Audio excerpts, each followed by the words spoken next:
Mali kunnafoni jabarani filɛbagaw an ka foli baw ye minnu bɛ yan ani minnu bɛ Mali kɔ kan. Bi an ka émission kura n'o ale tɔgɔ ye portrait de femme o don fɔlɔ de ye bi dabɔlen no spécialement muso cɛ sirilenw minnu lakodɔnnen don ani minnu ma lakodɔn. Mais a kɛra muso fɛn o fɛn n'i bɛ dɔ kɛ i yɛrɛ ye an bɛ s'i ma i bɛ dɔɔni ɲɛfɔ an ye. An ka bi invité n'o y'an ka invité fɔlɔ ye an ka émission invité fɔlɔ o ye madame Sidibe Mariam Diaye ale ye galadonnaba ye Kati kɔnɔ. Madame Sidibe Mariam Diaye i ni wula. Madame Sidibe an seri ma bi parce que i lakodɔnnen no Kati bɛɛ kɔnɔ i ka galadon mɔgɔw bɛ galadon i fɛ Kati kɔnɔ Bamako Mali kɔnɔna na Faransi ani dugu tɔw bɛɛ la. Donc an nani ma i ka dɔɔni ɲɛfɔ an ye. Sisan Madame Sidibe i bɛ se k'a fɔ ye Madame Sidibe Mariam yɛrɛ ye jɔn ye? An ka foli bɛ an lamɛnbagaw bɛɛ lajɛlen aw bɛɛ lajɛlen ni wula. Ne tɔgɔ Madame Sidibe Mariam Diaye ne ye Rokiyatu Bagayogoden ani Amadu Diaye an bɔra kabilabatigiw la mais an bɔnaw yɛrɛ olu ye Magadado siw ye. Magadado Diaye o y'an arrière grand-père ye donc an bɔr'o la ka na. Madame Sidibe Mariam i bɛ se k'a fɔ an ye e ka galadon a sɔrɔla cogo di? Galadon in sɔrɔ n b'a la ne ba de tun bɛ galadon kɛ fɔlɔ. Bon n bɛ gɛrɛ o la an b'o dɛmɛ dɔɔni kabini n fitini fo kɔfɛ o y'a bila ne yɛrɛ nana ka na ta k'a kɛ n ka baara ye siɲɛ kelen. Bon ala barika la an fana sera ka ɲɛ sɔrɔ a la kosɛbɛ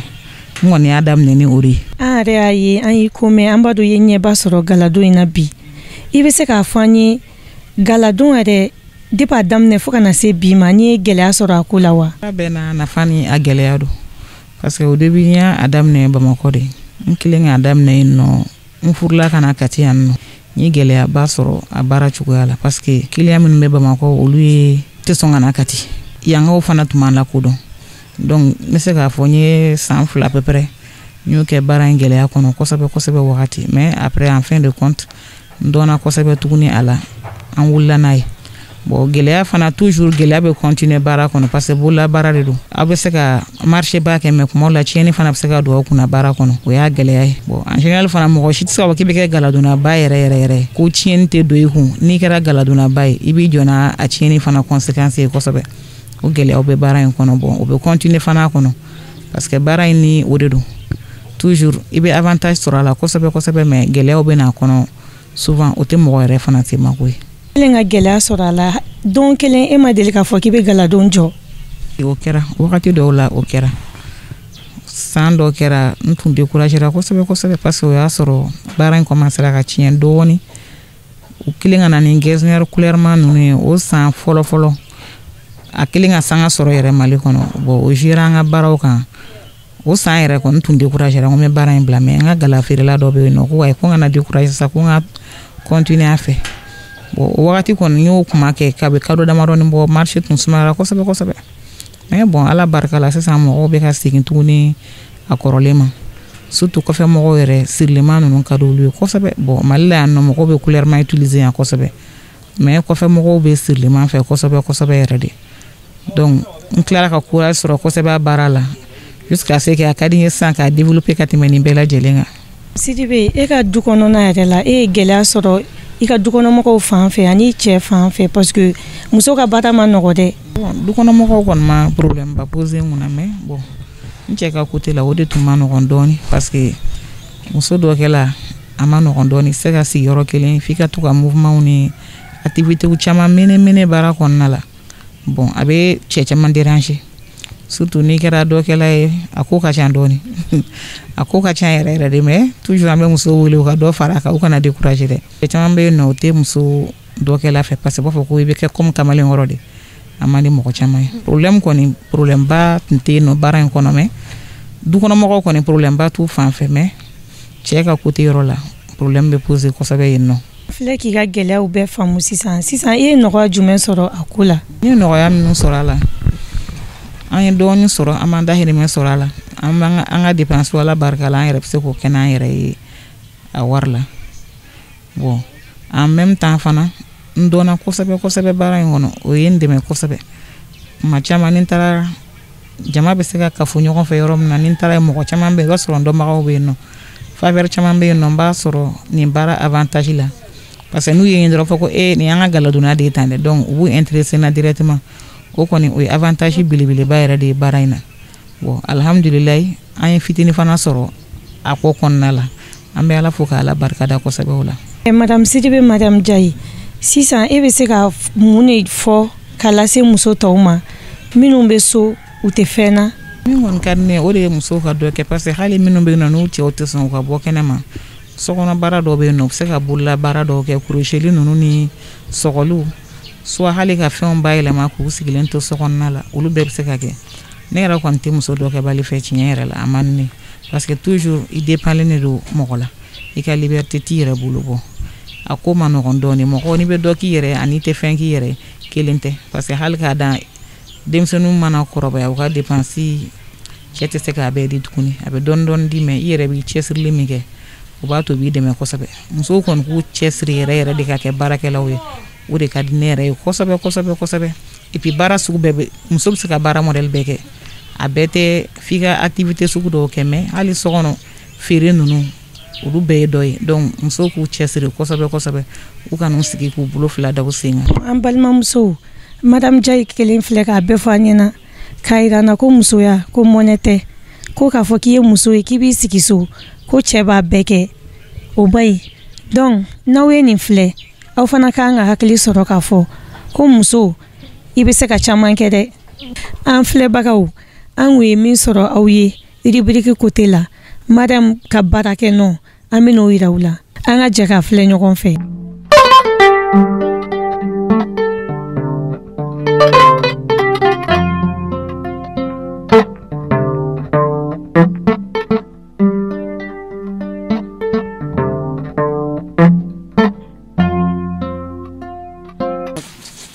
Ne tɔgɔ Awa Jalaka o Kati Samagebugu. Ne tata dɔ a mɛnna ne y'a ka fini dɔ de la sugu la tiɲɛna a gala kɔnɔ a tigi ka gala a ye ne ja ne y'a ye n ko jɔ a ka fini don a ko k'o tata ne ko a bɔ fa jumɛn ko numéro la kaburu fan fɛ ne fɛnɛ ne y'a ka wɔrɔ ɲini k'a ye ka taa n ka fini don a fɛ yen a ka taa ni san tan ne fini don a fɛ a ka bolonɔ kɔni ka ɲi tiɲɛna a ye ne ka fini don ne kɔni tila la sɔrɔ a ma tila pɛrɛdi ne kɔni bolo tiɲɛna hali sisan ne nana ni kilanw ka fini a fɛ sisan a ka taa ni complet 20 ye ne nana ni fɛ o ye avancé a fɛ sisan tiɲɛna a bolonɔ kɔni ka ɲi wa rendez-vous b'a la fo rendez-vous kɔni o t'a ni mɔgɔ cɛ a t'a ni ne kɔni cɛ. Ne tɔgɔ Si Hamadi ne bɛ bɔ Dɔrɔbugu bon ne tɛ ka baara kɔni tiɲɛ yɛrɛ la an baara daminɛ ça vaut 10 ans maintenant an bɛ baara la ɲɔgɔn fɛ o baara in taabolo kɔni alhamdulilah a ka fisa an m'an dahirimɛ sɔrɔ a la an m'an ka besoin sɔrɔ a la bazin sugu a modèle motif sugu an b'a bɛɛ kɛ siriliw bɛ kɛ uniquew bɛ kɛ motivement sugu n'a nana an bɛ se ka bɛɛ kɛ. Très généralement, je suis basé sur le Genzner ni 20 heures. Très généralement, je suis basé sur le Genzner. Je suis basé galala motivement fara couleur unique ka ma bɛɛ mais mun doni ka ca ka tɛmɛ bɛɛ kan o ye Genzner de parce que ale bɛ bire kosɛbɛ ka tɛmɛ tɔni kan yanga b'ale la ka tɛmɛ tɔni kan i m'a faamuya sirili fana sirili qualité o qualité ne kɔni ne b'a bɛɛ kɛ ne yɛrɛ ka baara ye sirili de ne ka baara ye sirili yɛrɛ de modèle bɛ sirili la ne bɛ se ka n débrouiller ka dɔ k'a la a bɛɛ uniforme fara kelen kɛ kan dengolo finiw kɔɲɔ finiw an b'a bɛɛ kɛ. Ne tɔgɔ Safiatou Jara bon an bɛ baara in na ɲinan kalo kɔnɔntɔn in ma baasi foyi t'an n'an ka patron cɛ ni bonya tɛ parce que a b'an minɛ komi a den an ye an fana b'an minɛ komi an ba fɛnɛ don. Alhamdulilayi an bɛ Ala fo k'Ala barikada Ala min sɔnna ka bi yira an na ka tila ka aw yɛrɛ fo aw min sɔnna ka se yan nɔ an b'an ka patron fo n'o ye Njayi ye an kɔni bɛ yan nɔ foyi tɛ yan bɛn ni kelenya o dɔrɔn de b'an ni ɲɔgɔn cɛ yan komi an yɛrɛ ɲɛmɔgɔbaw voyagelen don ntɛ mɔgɔ fila bɛɛ b'an jɛ kelen mana bi kelen voyagelen don an kɔni bɛ yan bɛn ni kelenya dɔrɔn de b'an cɛ an n'an ka patron cɛ ani tulo ni ka yɛlɛ tɛ foyi t'an cɛ n'o kɔ donc an kɔni bɛ yan nɔ an bɛ Ala de deli clients bɛ alhamdulilayi baara taabolo a ka fisa parce que a ka gɛlɛn an bɛ Ala fo marché ka a ka jɔ pewu a ka gɛlɛn mais halisa an bɛ Ala fo aw yɛrɛ k'an sama ni dugawu ye halisa dɔ ka fara marché kan an bɛ Ala de dolo la f'an ka boli baara ɲɛ an bɛ ka Ala de dolo la marché baden an k'o sɔrɔ. Ne tɔgɔ Sali Jara bon ne bɛ baara in na a mɛnna a bɛ kalo 9 bɔ bon komi école an ye bac kɛ an ma bac sɔrɔ bon zɛnɛ an ka to so an ko an bɛ bɔ an bɛ taa métier ɲini parce que sigi tɛ mɔgɔ sɔn fo n'i kɛra mori ye o de y'a to an bɔra an nana baara kɛ yala yala ninnu olu tɛ laban f'i ka métier de dɔn ka métier kɛ an kɔni n'an ka patron basi foyi t'an ɲɔgɔn cɛ yan kuloni ka yɛlɛ quoi ni bilasirali an ba don an mamuso don an fɛn bɛɛ don wa.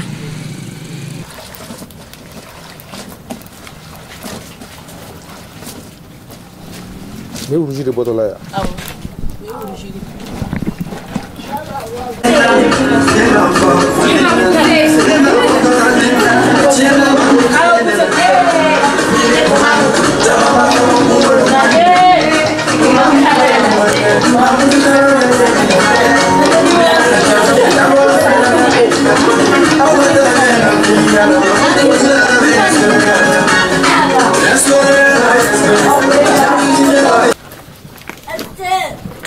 Madame Jai, an y'a ye sisan galadon in a bɛ ka sumaya dɔɔni dɔɔni. Mɔgɔw bɛ ka taa sugu de la sa ka gala donnen san k'o ka teli u b'o préférer ni aw ta in ye. E yɛrɛ fɛ différence jumɛn b'u cɛ? Wagati ka teli sisan diɲɛ yɛrɛ de ka teli. Mɔgɔ caman bɛ taga couleur man san bon en général o de ka di mɔgɔw ye kosɛbɛ kosɛbɛ yan yɛrɛ surtout uniforme bogotigininw caman ka uniforme bɛ b'o kan ani cɛlamɔgɔw ka dontaw caman. Mais toujours différence bɛ an n'an ka donni cɛ. Éclat b'a la au début kosɛbɛ kosɛbɛ a bɛ biri a bɛ mɔgɔ pari mais n'i y'a ko dɔrɔn ka tila ka gala donni ta k'o ko n'i y'a fila jɔ ɲɔgɔn kɔrɔ i bɛ se ka différence yɔrɔnin kelen ten mais laban bɛ gala la ka tɛmɛ olu kan parce que a dɔw bɛ yen nɔ n'i y'a ko dɔrɔn a bɛ se ka kɛ moins riche ye ten tɔ o kɔni yɔrɔ différence bɛ yen kosɛbɛ mais toujours bon baara in na i b'a kɛ ka ɲɛ dɔrɔn n'i y'a kɛ ka ɲɛ a ka ca Ala fɛ i tɛ jɔ baara in kɔnɔna la. Madame Jai, an bɛ ɲininka kuma wɛrɛ bɛ tun bɛ e fɛ i ma ɲininka min na n'i bɛ se k'o fɔ an ye i yɛrɛ hakilina ta. Na min kɔni bɛ ne la o de mɔgɔw bɛ ɲina galadonnaw kɔ alors que dugu in kɔnɔ galadonna ninnu mɔgɔ bɛ se k'i sɛmɛ u la kosɛbɛ kosɛbɛ parce que baara in kɔnɔ i bɛ relation sɔrɔ kosɛbɛ kosɛbɛ a kɔnɔna la dugu caman bɛ yen nɔ olu b'i ka numéro ta u b'i wele bon baara bɛɛ t'o di mɔgɔ ma quoi peut-être mɔgɔw b'a minimiser cogo dɔw la mais o fɛn tɛ o n'a ɲɔgɔnna n kɔni b'a fɛ hali bi maliyɛnw ka dɔ fara importance kan k'a di galadonnaw ma u bɛ k'u filɛ cogoya min na ne bolo halisa u k'u ye cogo wɛrɛ la min t'o fana ye parce que nafa belebeleba b'u fana la dugu in kɔnɔna la. N balimaw an ka jɛmukan kuncɛtuma sera an bɛna kuma di Madame Jai ma a ka ka mot de la fin fɔ. Ayiwa an bɛ foli di an filɛbagaw ni an lamɛnbagaw bɛɛ lajɛlen ma Mali kɔnɔ ani Mali kɔ kan an bɛ bɛɛ lajɛlen fo Europe Allemagne n ka foli bɛ an ka clients bɛɛ lajɛlen ye fan bɛɛ fɛ farafinna dugu caman an bɛ foli bila an ka clients bɛɛ lajɛlen na foli min tun bɛ n bolo o de tun ye ne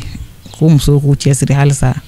u ka dɔ kɛ u ka n'u sigi ten. Madame Sidibe, Madame Jai, an ka foli b'i fana ye e min sɔnna an ka na bi baroni in kɛ i fɛ